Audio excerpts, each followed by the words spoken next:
Hello, and welcome to another episode of APJ Chat, brought to you directly from the Harvard Kennedy School through the Africa Policy Journal.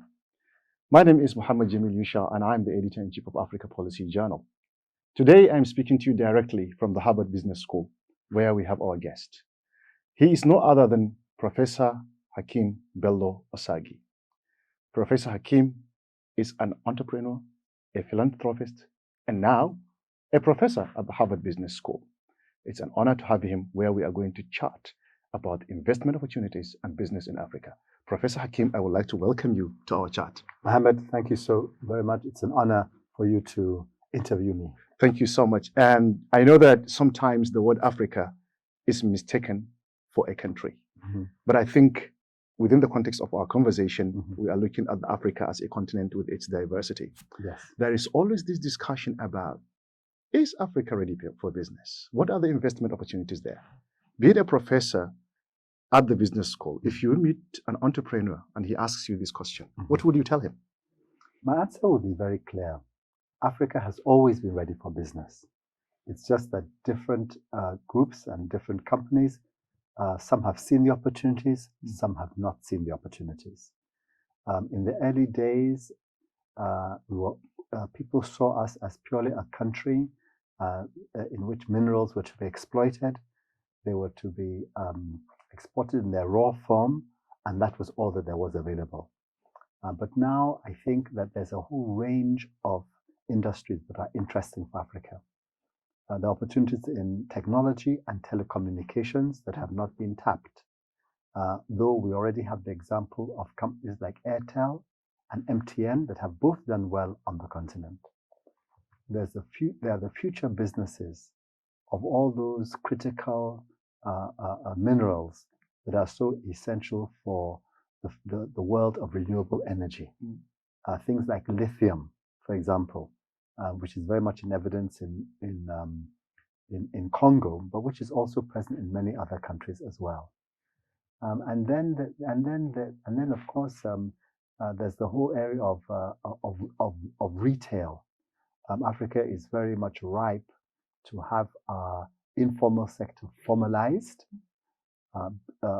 brought in within the financial system, and providing a domestic market from so many of the farmers that we have within the continent. So I think that Africa is rife with opportunities, and I think that I'm happy that your journal is going to highlight those opportunities, because a lot of the problem is one of ignorance and prejudice, as opposed to there being opportunities or there not being opportunities. That's excellent. So now one of the questions that people will ask is, and as I started, Africa is quite diverse. Mm-hmm.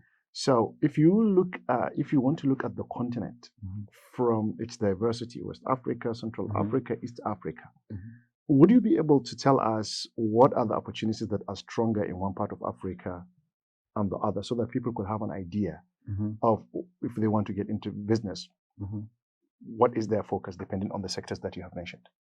Yes, that's not easy to tell, because I think it's very much about countries, I would say, even more than regions. Interesting. And to look to see what specific countries offer. Like, I'll give you an example. Take a country like Tanzania. No one has thought of Tanzania as having great opportunities for oil and gas sector. Interesting. But Tanzania is going to be one of the great gas exporting countries over the next couple of years. Nobody has thought of a country like Uganda being an oil and gas country. But again, Uganda is now going to be another great oil and gas exporting country over the next couple of years. So the situation is therefore, very dynamic. I would also imagine that a country like Namibia, is also going to be a big oil and gas exporting countries. So I think we have to look upon it individually.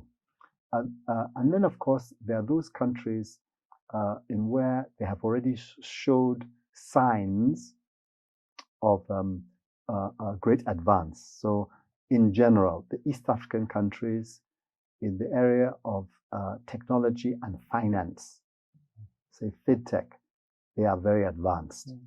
And I think that they've only scratched the surface of what could be done. Countries in West Africa like Nigeria and Ghana are very much playing catch up in that area. Nigeria, given its size, has huge potential in that particular area. And then, of course, when you look at Nigeria, you look at South Africa, and you look at the shortages that we both have in the electricity sector, there's also big opportunities in those areas as well.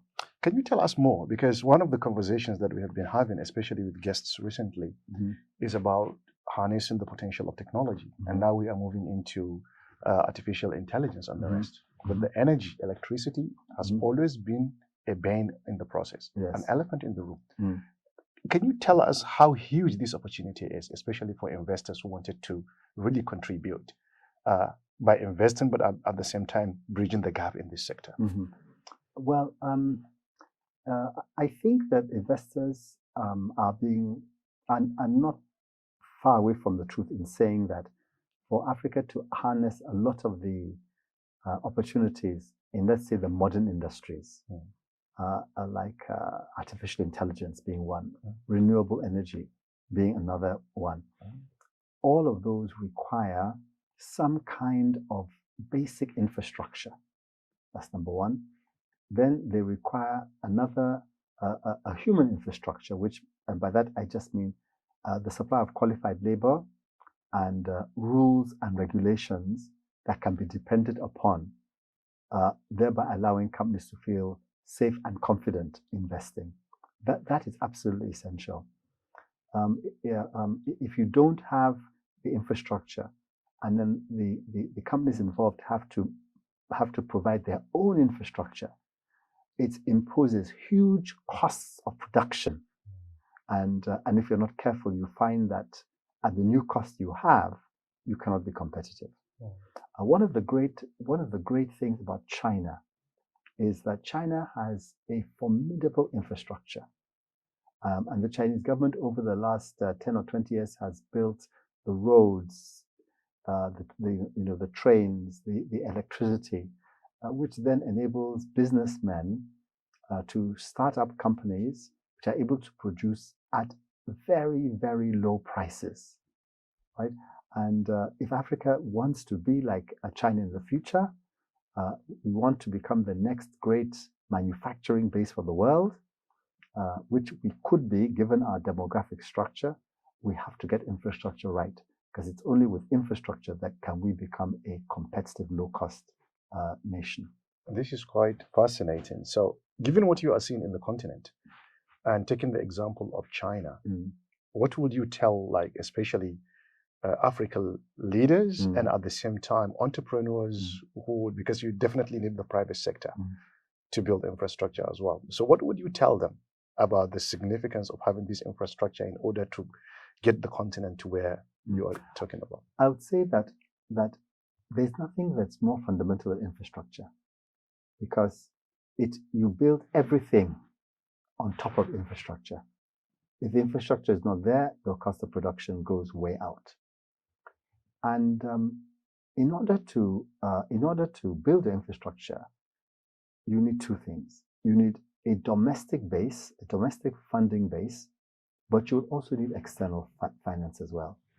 So for the domestic financing base, too many African countries right now, the amount of tax that they collect as a percentage of their GDP is far too low.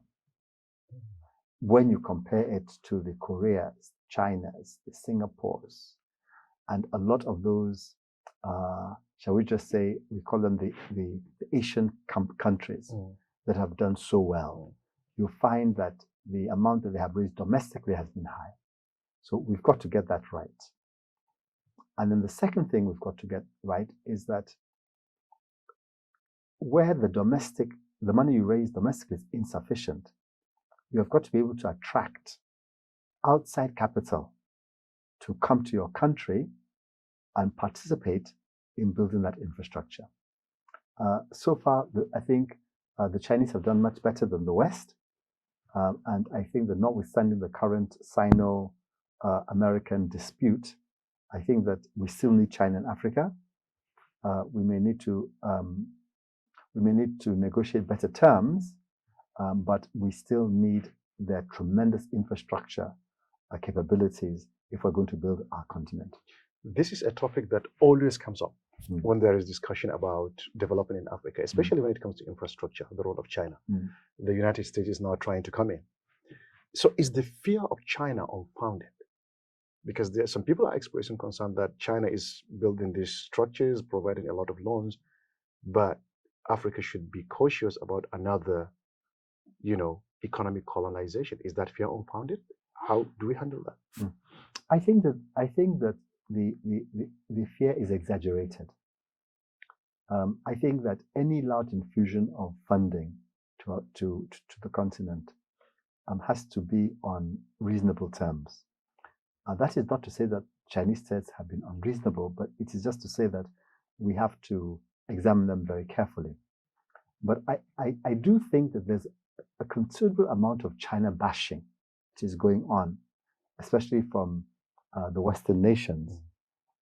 China entered the continent at a time in which Europe and North America had more or less written Africa off as an investment destination. So you can't be in the position of complaining that another country is investing in Africa when you showed a reluctance to invest in it yourself. I welcome the initiatives of the Biden administration and the greater interest they have shown in encouraging American companies to invest in our continent. But we've got to be sure that it's not a fashion. It's not simply a fashion. It is something that is talked about a lot, but which either does not get implemented seriously, or it is something that is a fashion where it's implemented for a few years and then after a while they disappear. In short, I think we need both Chinese investments. I think we need Western investments as well. And I think that a course in Africa in which we have several options and we're not confined to any one investor is good for the continent. So you think what we need is a better atmosphere of competitiveness? Yes. Where China is saying here, yes, and the West is also coming. And Absolutely. Instead of complaining on the pages of newspapers and news media, let them bring the money in. Absolutely. And then Africans to negotiate in better terms. Yes, I agree with you.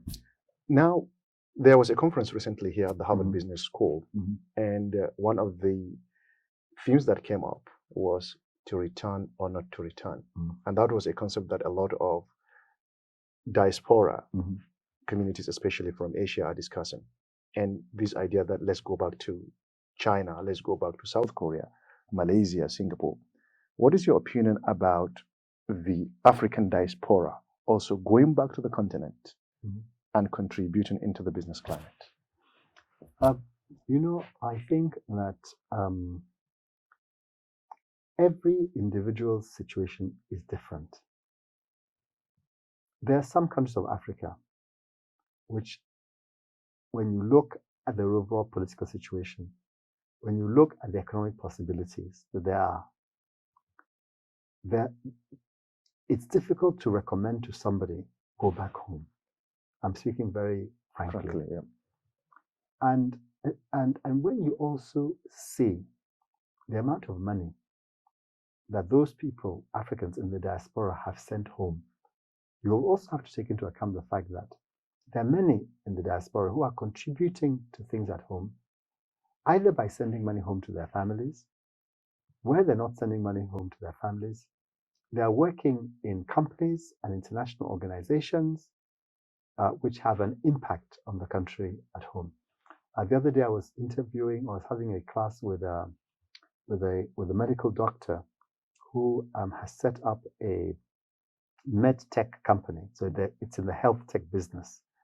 That health tech company has made inventions that have been useful in America, but they're also useful in Africa as well. So I think that for those who are abroad, there's still a lot they can do on the continent while being abroad. So in short, I think that to go or not to go is not the question that we should necessarily ask. We should instead say that wherever an individual is, let him do work that is of benefit to his family members back in the country, and and to the greater good, for the greater good of that society. Excellent. Ladies and gentlemen, our great viewers, this is APJ Chat coming to you directly from the Harvard Business School, and our guest is Professor Hakeem Belo-Osagie.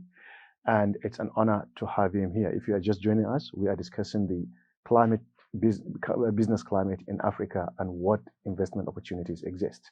Now, let's come back here closer to the Harvard Business School. Mm-hmm. There are a lot of African students, Mm-hmm. but also perhaps there is a discussion that African students are not enough. Mm-hmm. So let me ask you this question. Why should students from Africa come to institutions like this? Mm-hmm. And what are the benefits? Yes. I think that there is a need for several different kinds of business schools for Africans to go to. Mm. Of course, there'll be those business schools that are at home, and they will play a huge role in the development of our countries. They're able to deliver a good education at a much lower cost to a larger number of students, and the students who go to those business schools will benefit. There's also a benefit for our students leaving the country and getting to study alongside an international community of students, such as exists at Harvard University. And the facilities here, the quality of the faculty, the resources here will give them a training at an international level and will give them a network that will remain with them forever and ever. I don't think that any one education is necessarily better than the other. And I do think that the products of Harvard Business School will work side by side products of Lagos, of ABU, and of many other places. And I think that together they can do a lot of good things for the continent.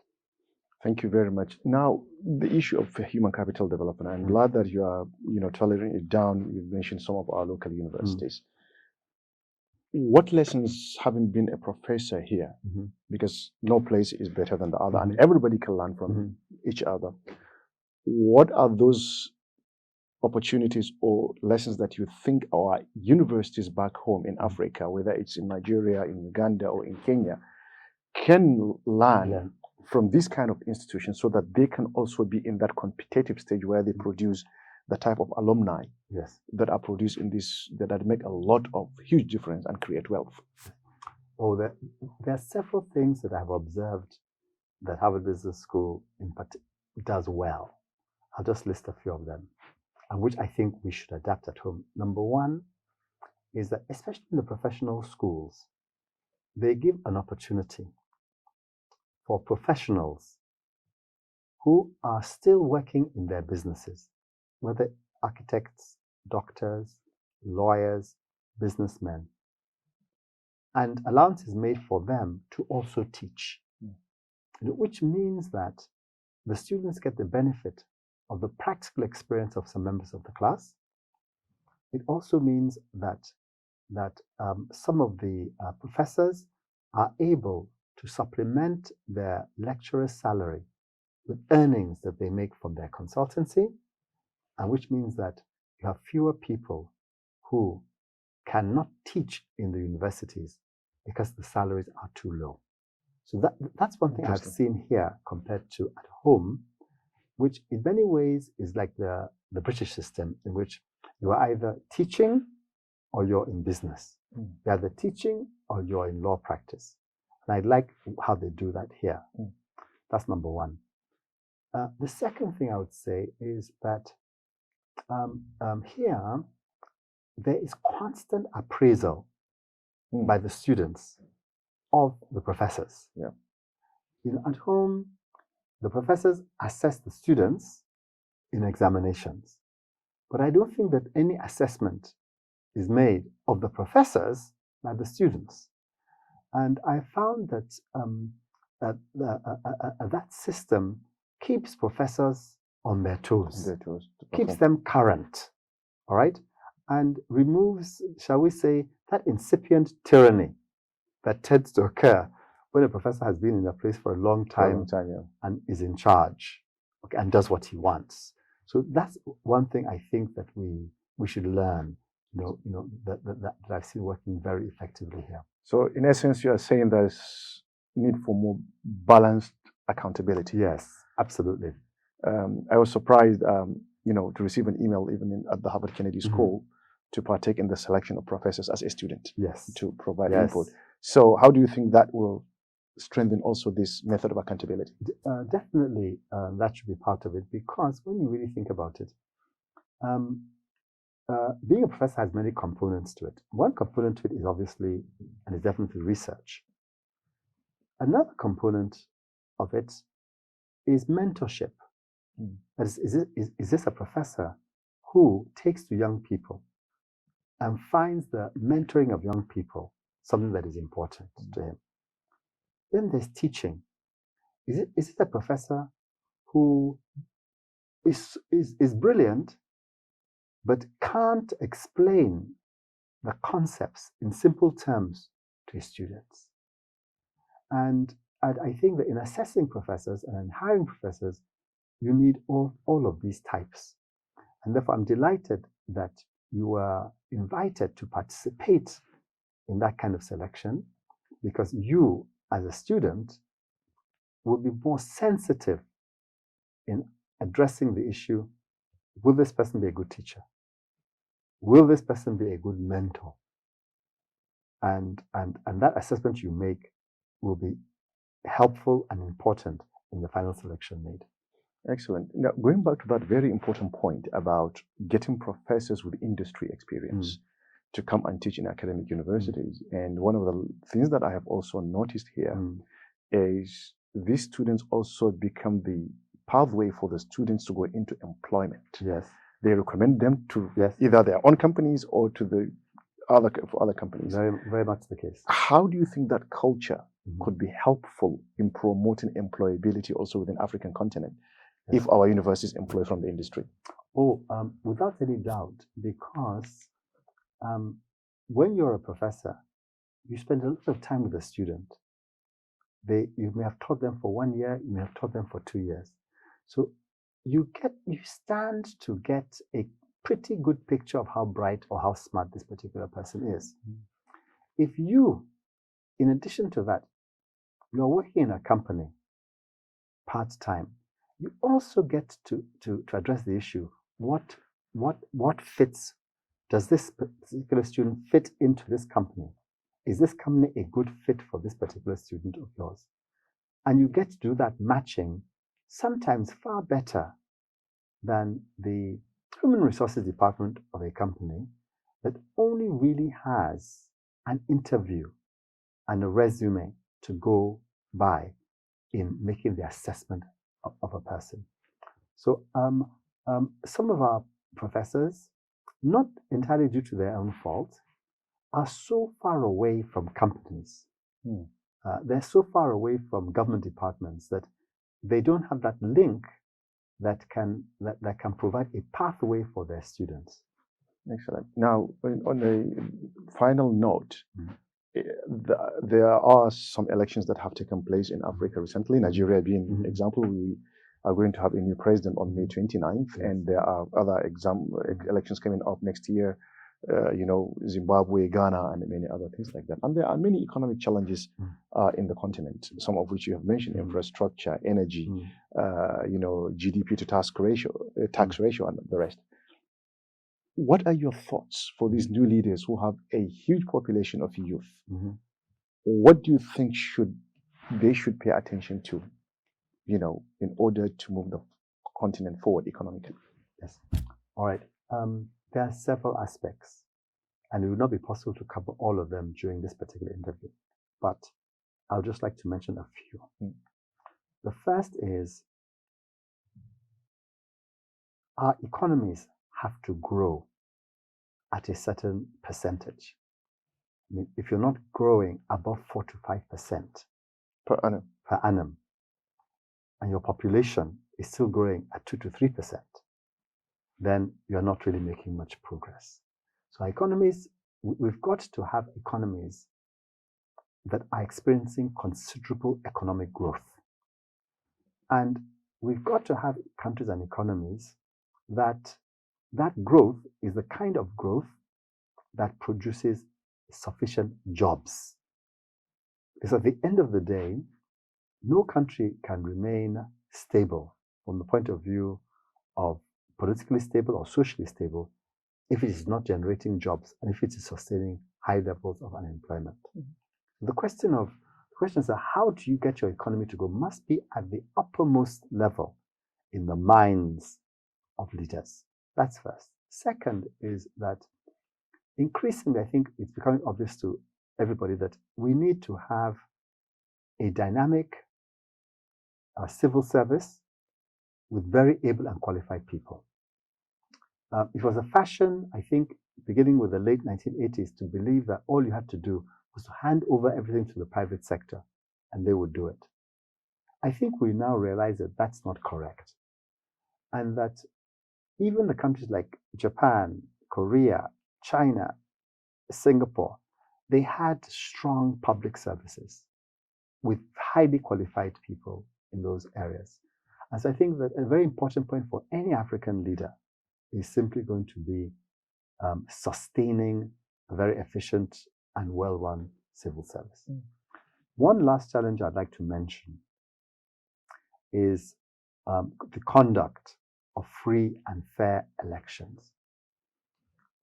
We are not there yet in Africa.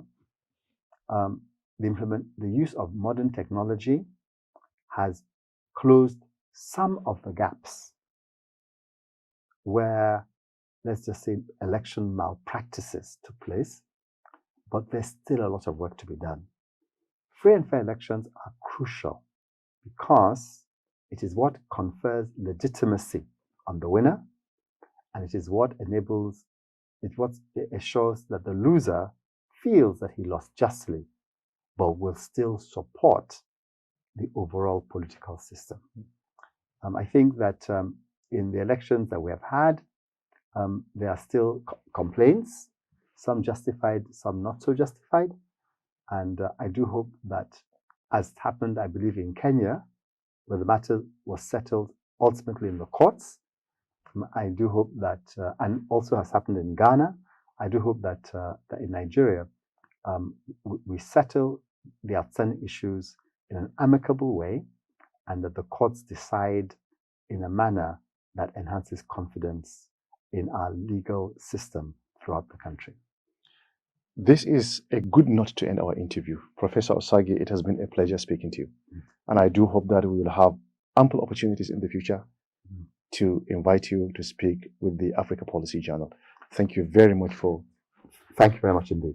If I may just add one more thing. Yes, please. It's just simply to say that this Policy Journal, a great initiative of the School of Government and of the Law School, so ably led by students, in particular people like yourself who have had great experience in the outside world and have chosen to come back into academia, I presume to refresh yourselves. I think it's a wonderful initiative, and I do hope that you can continue the excellent work that you're already doing. Thank you so much. We are honored and we are humbled by your comment. Thank you. Well, our viewers, this is Professor Belo-Osagie speaking from the Harvard Business School. It's a pleasure to have him. And on behalf of the entire team of the Africa Policy Journal, I would like to say a big thank you, especially my colleague Adawobi, who had been very supportive, always on time, helping us with recording, editing, and even providing editorial suggestions. I, the presenter, Muhammad Jamil Yusha, is saying goodbye.